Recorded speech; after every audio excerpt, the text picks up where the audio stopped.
2nd of April 2001 and was committed to the Constitution ad hoc Committee on Constitution by 28th of April 2021.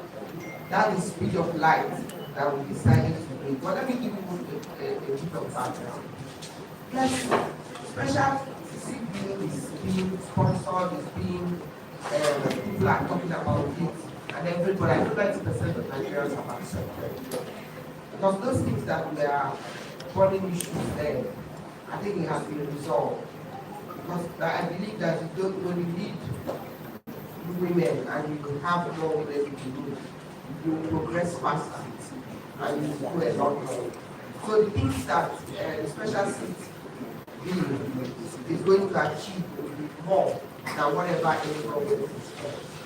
And if other countries have done this and they are progressing better than those who have not done it, I think it's the best time for us to do it.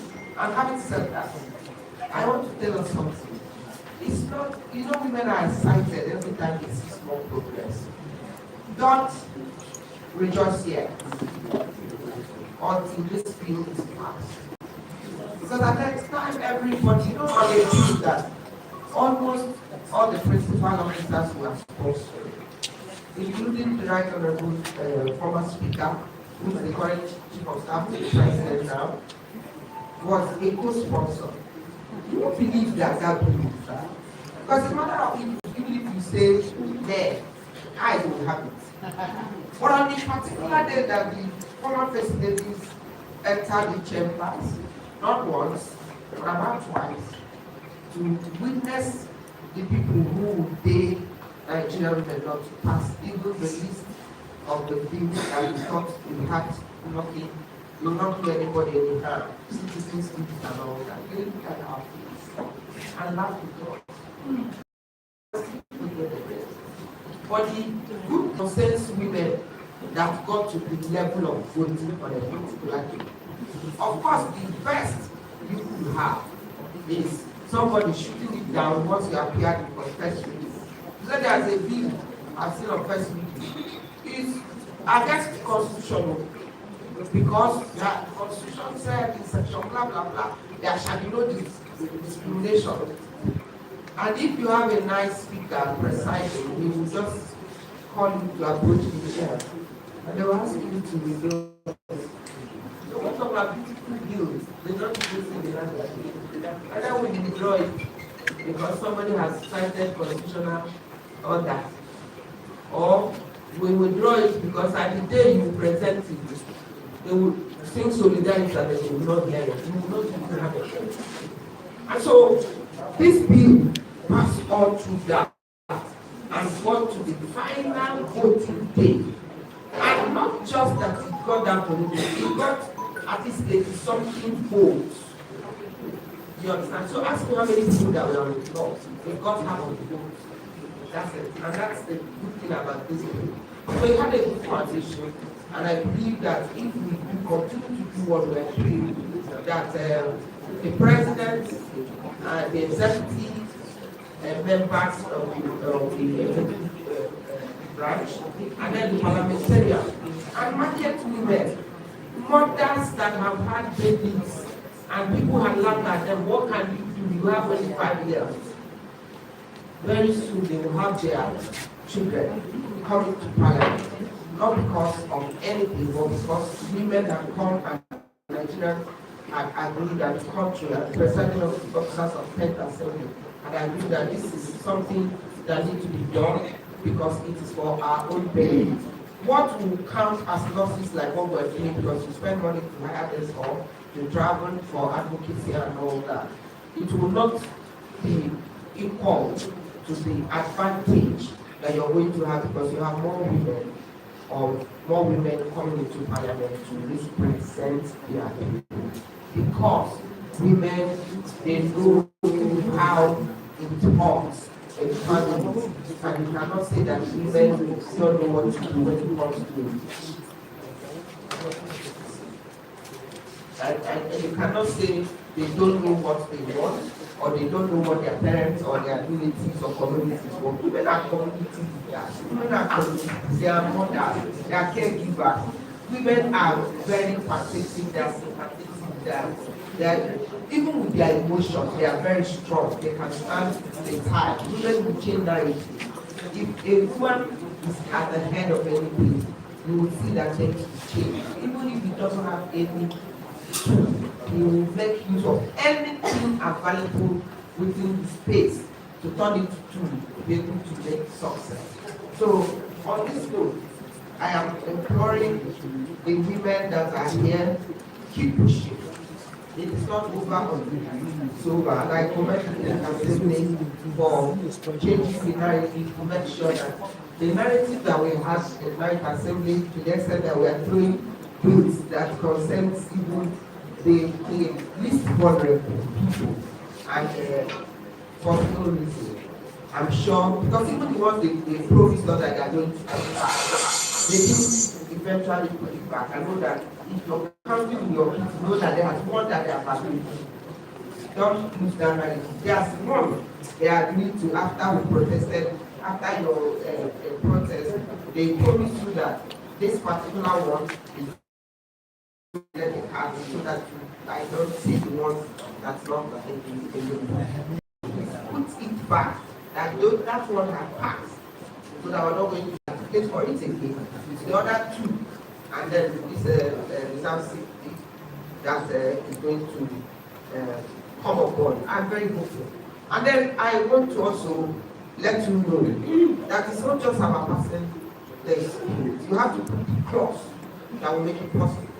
So you start now talking to the party people, because let it be a law.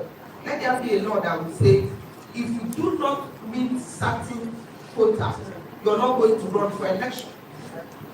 Not just in elective, but even as appointed. So when they are doing all their national chairman, acting this, acting that, they should make it possible that at least 35% are women. So that they could also be able to bring 35% or more or less that will be party executive. To also have women that will make primaries. Hi guys, if you don't have women run for primaries, it cannot be candidates. So what make sure that our women are on board. Let them contest. If they come here and say, oh, I'll call you a team, then you know the difference. Don't cry. People cry and go and put their money. Who said that thing they are saying is what you are? You are what you are.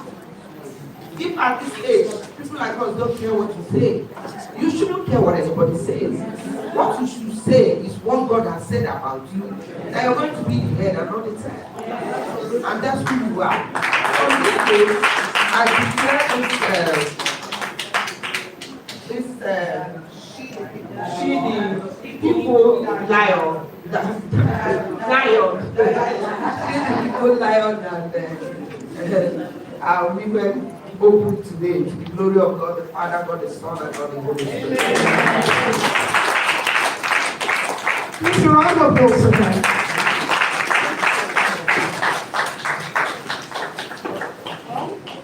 Thank you for reminding us that it is not yet over until it is over. And it is only over when we win. The next voice that's going to say hello to us is the daughter of a well-known trade union leader. It means she grew up in the trenches of unionism in Victoria, Australia. Please join me, welcome Australian politician. They said she has 6 decades lived. I said no, she's 30 with the other parts are living experiences. Please join me, welcome Brown Halfpenny to say hello to Angela.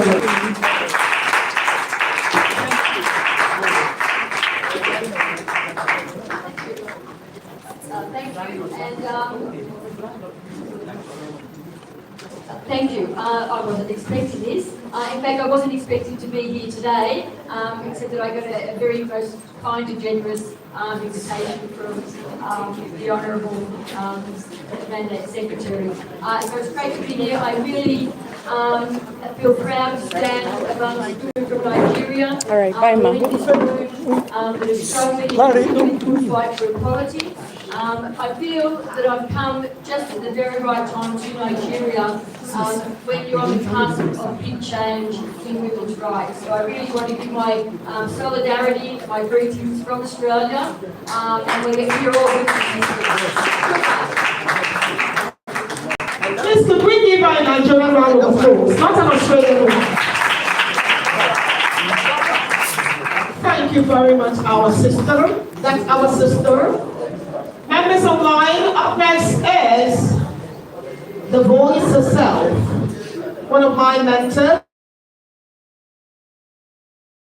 a mandate secretary that has been a voice in the space causing impact and replicating impact wherever she finds herself. A pastor, a wife, a mother, a politician, tested the trenches, understands the language of the trenches in Jesus' name. Pastor Dio Benjamin Slani. Thank you.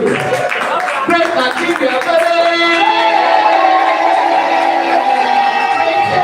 greatest of the greatest.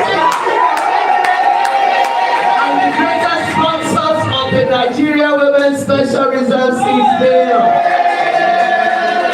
And then to our Australian sister, the Honourable Member of Parliament, Honourable Bronwyn Harpenny.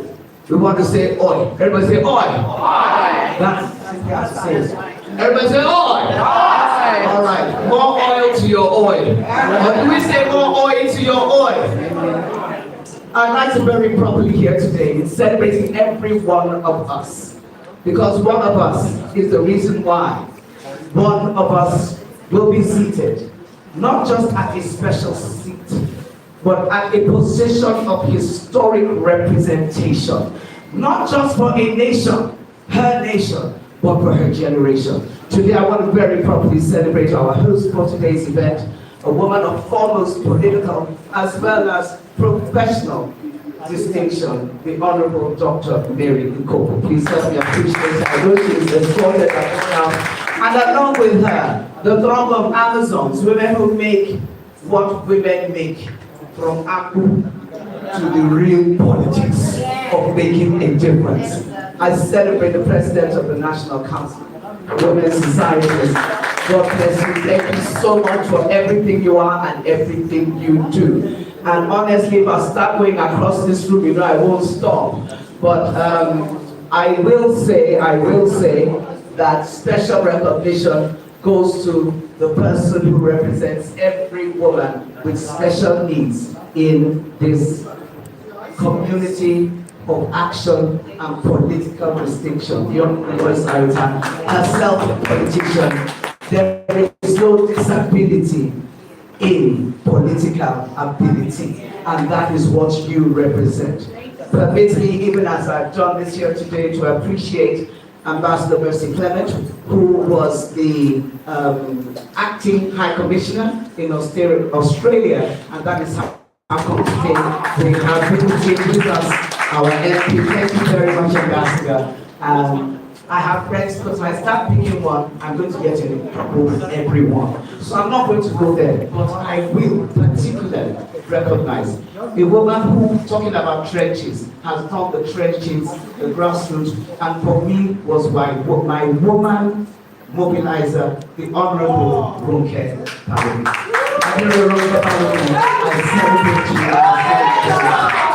Having said that, I'm going to take a quote from the Right Honorable in Kiruka, what she just said.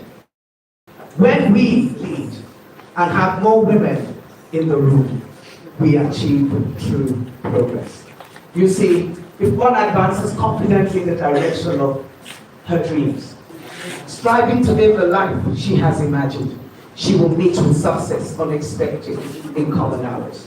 This is a quote from the philosopher Henry Thoreau, a French philosopher, but is speaking for women in Nigeria today. We have only one direction, we have only one project and projection. And this projection is what we're reading here. She, the people. She, the people is not a gender agenda. It's not about the woman. It's about leadership in its time. And the reference time is when? It is now. And if not you, then who? The reality of our stand today, therefore, is not just become women of outstanding historic reference, but women who present shoulders on which other women will stand to become the upstanding first reference of this special seat conversation. The Right Honorable Nkiruka has stated, yes, we have the open, vocal reference and conversation, but there are silent conversations that must come to the place that they will be heard and they will resonate. Today, the Federal Capital Territory as a political appointee, privileged, I say, by standing on the shoulders and flying with wings of so many in this room. It is evident that we only get to be who we are, not of ourselves, but as all, the intervention and the intersection of all of us, not just coming together, but rising and flying together. It's time to fly. Ladies, where are our wings? This is our time, and our wind is with us. Let's fly. The people is you, the person. Let us fly. Thank you. And I will respectfully excuse myself and the team. I'm sure you all know Mr. Project is commissioning project. Yes. Who am I, the person, to be standing here when he, the is where? Adepo. Thank you. Thank you very much, Auntie D. Thank you. Always an honor sitting under your voice because it resonates with impact. Although I am not part of those recognized, I am tied to your apron string. And while that is going on, permit me to join Dr. Ene Obi online as she delivers her 5-minute speech because I know she is somewhere attending to another event. Technical, and also the driver of the Prado Jeep with registration number APJ 777SH. Please move. She's not there? She's not alive. Sorry? Kamas, what are you saying to me? Continue. Okay. Thank you very much.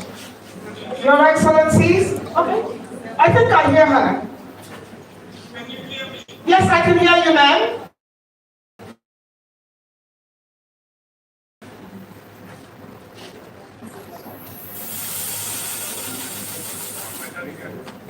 I can hear you, Dr. Obi. Continue, please. Thank you so much. Good morning to our very distinguished sisters and brothers, to many in our peace programs. Our dear sister, Iruka, I know that level, and the Monday Secretary also the Superstar Abuja. The deputy head and my very distinguished sisters, and I see Adiola, my very, very great sisters, and all of you, women of Nigeria, and also the men who have also on us. It's a great pleasure to have all of you at this meeting. I'm currently out of the country for pressing issues as well. And when Sister Mary contacted me for this program, I told her that I would not be in the country, but she said, please join us. I'm happy that our husband a couple of days from you. It's just such a great pleasure when you reflect on the day and go back from where we're coming from. I want to say congratulations, to Mary and the team, to Nigerian women for the journey so far. And for me, it's reflecting. And those who are in the war front with you, if they call you, you have to answer. I just remember, 2022, the kind of work that we did at the National Assembly and the resilience of Nigerian women.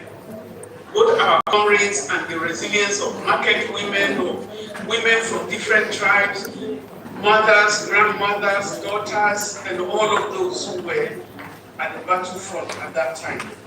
And I want to really recognize the role of the media. the role of Narwatch. I know that Sister Evelyn is there. The role of Narwatch. I remember some of the media women, after covering up for some time, they come to us and say, please, what can we actually bring? What can we contribute? And it was always very amazing. Some of them will come with 2 cartons of water, drinks, and say, can I bring this? I said, bring anything you want to bring. The unity that we experienced, in 2002 during the lockdown of the National Assembly. I want to appreciate Mary, because I still remember those days. Those days, though, it doesn't get back. Memories that we created together cannot go back. And I see the whole of, Abiola and all the very, very faithful Felicia Nippon and all of you, Nawat Vida and everyone. And the irony of that was that the program, it was not organized. It was a spontaneous reaction. Even from the different parts of the world, and for what we had. And so we had to, as Nigerians, and I want to recognize the role of Saada Tumaji, Haja Saada Tumaji, because at that time she was mourning her husband, and but when we finished at the end of the day, we still go back to her. We sit down at her bedroom together, we organize what do we do the next day, how do we make sure that we have enough water for the people. And anybody who has tested the blazing sun of Abuja between February and March knows what we're talking about. So I celebrate all my sisters and everyone for that battle. Now we have an opportunity. This is a different environment because we now have the National Assembly, bringing up the bill on their own. We are grateful to Sister Kiru and distinguished Senator Mugunu and Honorable Kafiliat, all of them that have really initiated this time.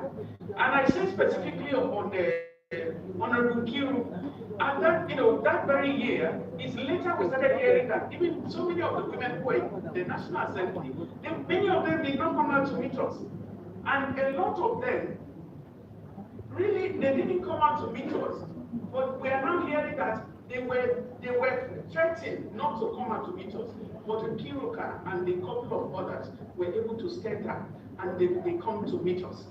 We didn't enter the National Assembly, but on the last day when we wanted to enter the National Assembly, we entered. That is to say that women are so organized. We are very, very well organized. We are organized when we stay together. My charge to you is that now we have next week will be the national public hearing. I want to congratulate all of you, each and every one of you, for the role you played during the Senate hearing, zonal hearing on the constitutional review, and then the House of Representatives public hearing as well. Women were wonderful. We aligned with each other. It's like we had everybody that was presenting the memorandum of understanding, whatever you were presenting, other women backed you up. That was solidarity. We need to sustain our solidarity. It is important for us to organize to make sure that we are, that women from all walks of life will prepare for October when they are going to do the passage. We don't know exactly when they are going to pass the bill, but at least, I encourage each and every one of you to work together to make sure that there's a greater success even at the House of Representatives public hearing, that's national public hearing that is coming up on the 22nd. I think it's at Congress Hall, and we had it already. Let's continue to be peaceful, but working together. One of the things that I can tell you that I worry, as when I was the country director of Action in Nigeria, and even coming out, I'm looking at women-led organizations. There is a lot that we need to do together. We need to keep our eyes on the ball. We need to be looking and making sure that we have our eyes on the ball, which means you are focused on the achievement. The achievements of I want to remind you again, like I always do, remind you of the work of our ancestors. Some of them were there about women protests. These are our great ancestors. You have the Gambosawa, Fumilayo Ransom Kuti and Margaret Temple, all of blessed memory. You have the likes of Professor Ojade Shola Akande and many others who have gone. When you remember them, you need to stand tall for your own generation. Thank you, so that ma'am. you can be counted. I want to say thank you, for having me. I know there are a lot of people out there, but I say a big thank you because I have to go to another meeting. I will not be on the panel, but I hope that the few words I have said, please, my dear sisters, let's work together. Don't struggle. There is no competition. Don't struggle. Let the God's love, charged by Onyeka Ngwe, be in your heart for every sister. Do not look at petty things. Go above the petty things. Let's clear the road for the younger generation. Thank you very much. Thank you very much. Please a round of applause for her and represent. We know you're bringing fire wherever you are. God bless you. Thank you and see you soon. Thank you, Amazon. Please a round of applause for her. Please don't distract them enough. The next voice that we will be hearing from, whose keynote will set the tone for the first panel, so to say. See the seriousness on his face all of a sudden. MNI, don't be too serious. Is the deputy Senate, House of Representatives, I'm promoting him. Yeah, but don't let me cause political crinkle before we get there. He is the sponsor. Please, could we knock off the audio of Zoom? Mute it from the back end here so that we don't have that revamp happening there. He is a leading voice. Chief of Staff, sir, when you go back to your principal, tell him that I have been asked a couple of times if he is actually being true in this passage or he is playing to the gallery. At both times, I have always responded that Abia men say what they mean and they mean what they say. Please, my trust and implicit faith in him must not be dashed, because the people waiting to beat me, they are plenty.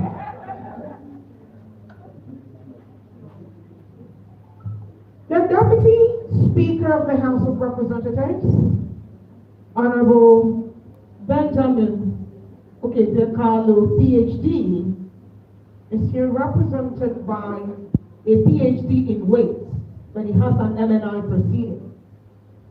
Now representing him sees himself as a forward-looking go-getter.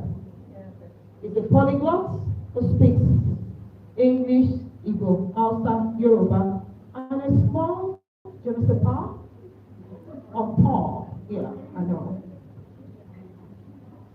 He has come here with a message, and I hope he takes back the message of the Nigerian women from SheThePeople.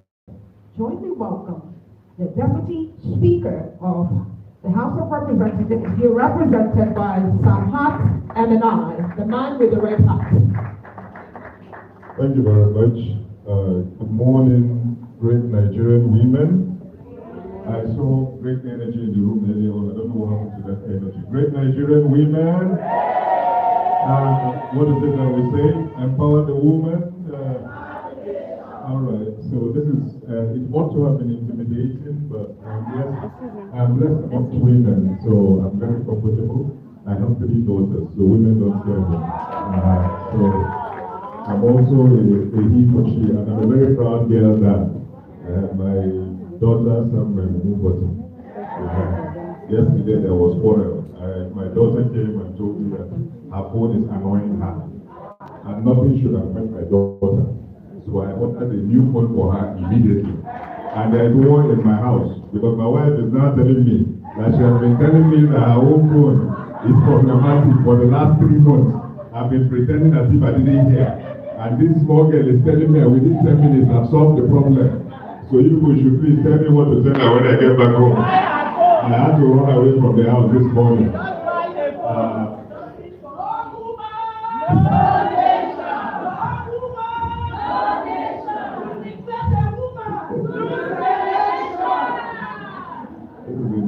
So thank you also very much. I stand on the already established protocol. I wouldn't want to start quoting one after the other, but I see very great women in the room, my sisters, my aunties, my people I've seen in various rooms. This is a very powerful room. the side is the positive. I've seen lots of amazing women, and it is my pleasure to stand in your midst on behalf of my principal, the Deputy Speaker, House of Representatives, Federal Republic of Nigeria, Right Honorable Benjamin Okezie-Kalu, who at this particular moment as we speak is in a meeting with another powerful woman just like yourself, Dr. Ngozi Okonjo-Iweala. They are currently in Geneva at the World Trade Organization. He's a member of the Global IPU Parliament overseeing the World Trade Organization. So for the last 3 days they've been there. We'll finish tomorrow. You see how far women can go if you allow them in the room, and if you and what people are asking for is not tokenism. Women have what it takes to step into any room, to stand in any space, and to hold their own. And please don't tell the men I said so. Women do it better. Quite frankly, all the positions that have been given to women, if you say this outside of this room, I deny you. I hope it's not being recorded. Women do it better.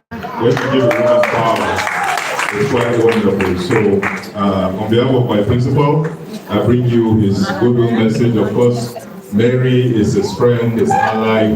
They've been together and they've worked together over different courses. So whenever Mary calls, he would answer. So he would have loved to be here in person, but for the assignment at Geneva at the moment. So let me bring you his goodwill, and the next voice you're going to hear is mine, but the words are actually his. So the Deputy Speaker's remarks that the SheThePeople, especially that note on the reserved seat bill for women. It would help if the room is quiet. That way I don't keep getting feedback. It will help if you can please listen. Thank you. Thank you.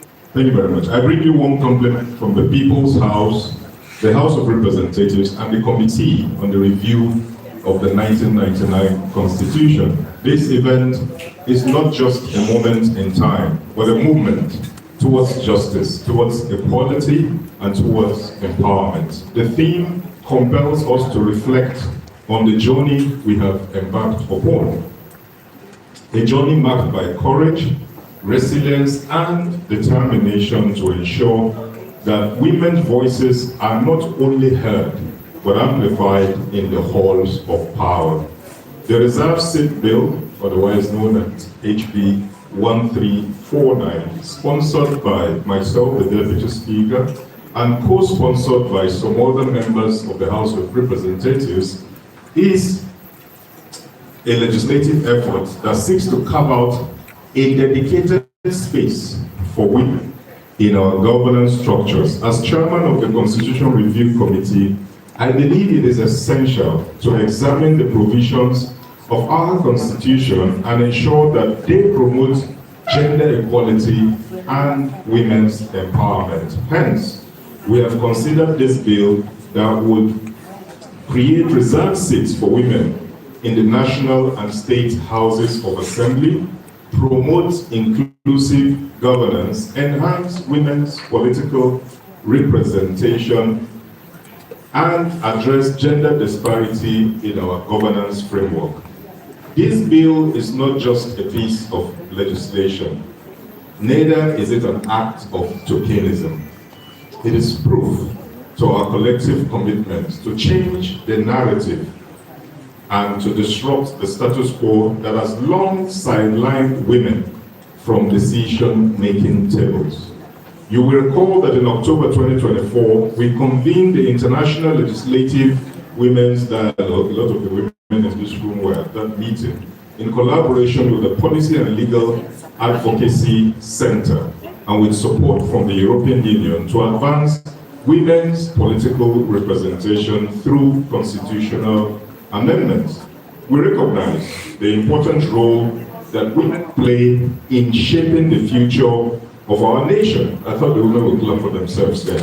Once again, I repeat that. We recognize the important role that women play in shaping the future of our nation. Your dedication, passion, and commitment to public service are inspirations to us all. Women's political representation is crucial for the development of our nation. When women are represented in decision-making bodies, they bring unique perspectives and experiences that enrich our debates and inform policies. Women's participation in politics is not only a matter of justice and equality, but also essential for creating policies that benefit all Nigerians. As we review our constitution, we have considered the barriers that prevent women from fully participating in politics. We must examine the electoral laws, party politics, and societal norms that hinder women's representation. We therefore must work towards creating a more inclusive and equitable political environment that encourages women to participate, and not just participate, but also to thrive. As we deep dive into the discussions today, let us remember that the struggle for women's representation is not merely a fight for gender balance, but a pursuit of a more inclusive and equitable society. It is a call to harness the untapped potential of half of our population who have insight, compassion, and perspective to lead with empathy and vision. We stand on the shoulders of giants, women who have broken barriers and shattered glass ceilings to pave the way. Yet we acknowledge that the journey is far from over. Today, we reaffirm our pledge to continue the work that they started, to advocate vigorously for policies that will see women not as tokens, but as equal partners in governance. To accelerate progress, we must engage in candid conversations, confront biases, and dismantle systemic barriers that hinder women's full participation. It therefore requires the concerted effort of all: government, the private sector, civil society, and every individual committed to the cause of gender equality. I'd like to thank every one of you that have come here today to be a part of this. You are not wasting your time. What you are doing is very important. Previous speakers have spoken and have said that the reason why the previous ones did not work was because there was not enough work, enough advocacy, and perhaps the approach was wrong.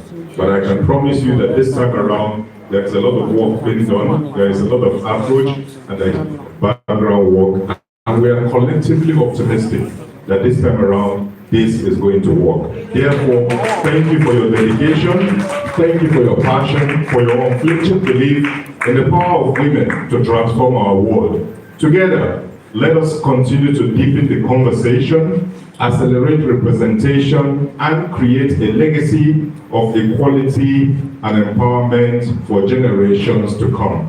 I thank you all so very much once again. I bring you once again the best wishes of the Deputy Speaker. Congratulations, Mary. Congratulations to all the women who are here, and I wish you a fruitful delegation. Good afternoon. A round of applause for the girl now. A round of applause for the husband who is getting his wife a phone today. Yes. Because sometimes mothers forget that the mothers birth the daughters. Please, a round of applause for him. Samhat Amalan, we have your commitment that mommy is getting the phone today. Don't worry. By the time you see this multitude of faces in your dream, you'll understand how hard it is to fight women. Your Excellencies, while we were having, if Auntie Evelyn will allow me, she will beat me after, but I can survive the beating because I have the microphone this time. Permit me recognize Auntie Z of Life, who is here not just representing the ABC, but representing the Minister of Women Affairs and Social Development, the Immaculate One, Iman Suleiman Ibrahim, here represented by Hajia Zainab Ibrahim, Deputy Woman Leader, APC.